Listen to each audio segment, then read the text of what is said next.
L'épicurisme est une philosophie fondée par Épicure au IVe siècle avant notre ère, qui prône la recherche du bonheur à travers la modération des désirs et l'atteinte de la paix intérieure. Selon cette doctrine, le plaisir, défini comme l'absence de douleur, ataraxie, est le bien suprême. Cependant, l'épicurisme distingue les plaisirs naturels et nécessaires des plaisirs inutiles et nuisibles. L'objectif est de vivre une vie simple et harmonieuse, loin des troubles et des passions excessives. Les principes fondamentaux de l'épicurisme reposent sur l'idée que la recherche du plaisir, lorsqu'elle est guidée par la raison, mène à la tranquillité d'esprit. Cette philosophie insiste sur la nécessité de comprendre la nature des désirs afin de ne pas être esclave des plaisirs immédiats. La liberté est obtenue en évitant la souffrance mentale, qui est souvent causée par des peurs irrationnelles, notamment la crainte des dieux et de la mort. L'épicurisme prône donc une vie de simplicité, en cultivant des relations humaines sincères et des plaisirs modérés. Épicure lui-même illustre ses idées dans ses lettres et ses maximes, où il exhorte ses disciples à vivre dans un jardin, loin des préoccupations matérielles et des passions excessives.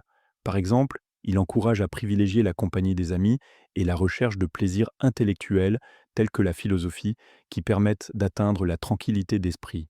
Les épicuriens cherchent également à éliminer les peurs irrationnelles concernant les dieux et la mort, qu'ils considèrent comme des obstacles à la paix intérieure. L'épicurisme offre de nombreux bénéfices, notamment la quête de la sérénité face aux épreuves de la vie. En réduisant les désirs inutiles et en cultivant la modération, il permet de vivre une existence plus équilibrée et moins dépendante des biens matériels. Cette philosophie aide également à surmonter la peur de la mort et à se concentrer sur le plaisir présent, ce qui peut conduire à une plus grande satisfaction personnelle. En ce sens, l'épicurisme s'avère une voie vers une vie plus authentique et épanouie. Cependant, l'épicurisme présente certaines limites, notamment sa vision du plaisir comme objectif principal. Certains critiques lui reprochent de négliger les dimensions éthiques et sociales de la vie, en mettant l'accent sur l'individu plutôt que sur le bien commun.